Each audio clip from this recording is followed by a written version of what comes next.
Today we're going to be making mini waffles. First of all, we have to pick a waffle mix. You can buy any at practically any grocery store.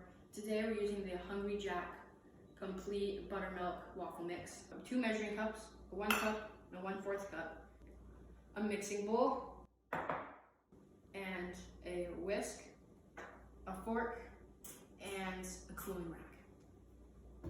So the first ingredient we have is 2 cups of the waffle mix.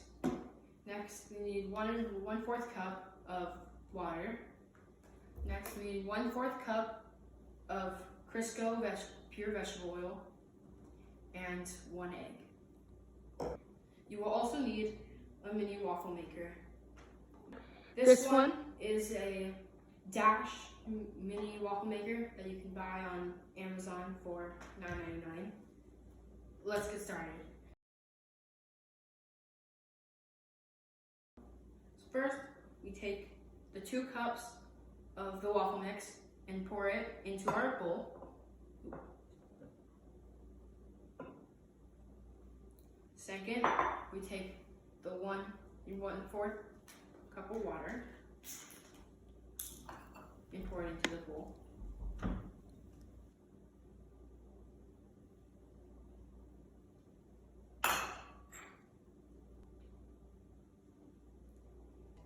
Next, we're going to add the 1/4 cup vegetable oil.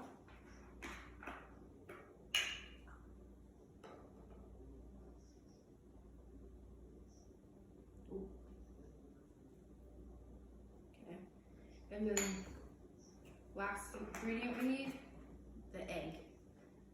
We want to try to get no eggshells in the batter if possible. Then next we take our whisk and then mix up the batter until it is non-lumpy. You're going to want to mix about 1 or 2 minutes to make sure all the lumps are out, make sure it's nice and smooth. Don't want to eat lumpy waffles. I know I wouldn't want to. So after we get all the lumps out, we take the batter and we set it aside so it can thicken for a little bit. And then next, we take the waffle maker and we plug it in so it can preheat. And then the cool thing about the Dash one is that it lights up when it's plugged in, and then when the light goes off, that means it's ready. Alright, now that my light has gone off and our batter has thickened, take out the whisk.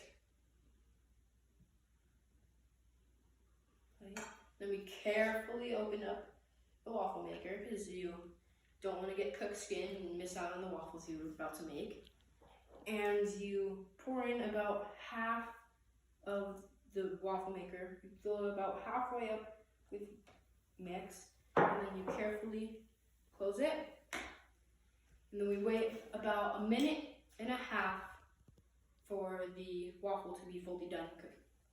Another neat thing about the Dash is that once you close it, after you put the waffle mix in, the light turns back on, and then when it's done, ready to be pulled out, the light turns back off.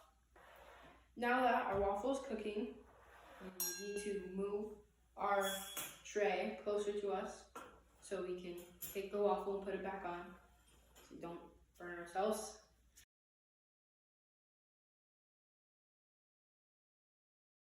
Now that our light has gone off, we carefully open up the lid, super hot. We take our fork and we pry it out of the waffle maker, set it on the cooling rack. That is how you make a waffle. I think Cool Whip is one of the best things you could possibly put on a waffle. I definitely prefer it on my waffles. And then next, I also like putting chocolate chips on my waffle. Adds nice chocolate flavor. Then, voila, you have a waffle. Delicious.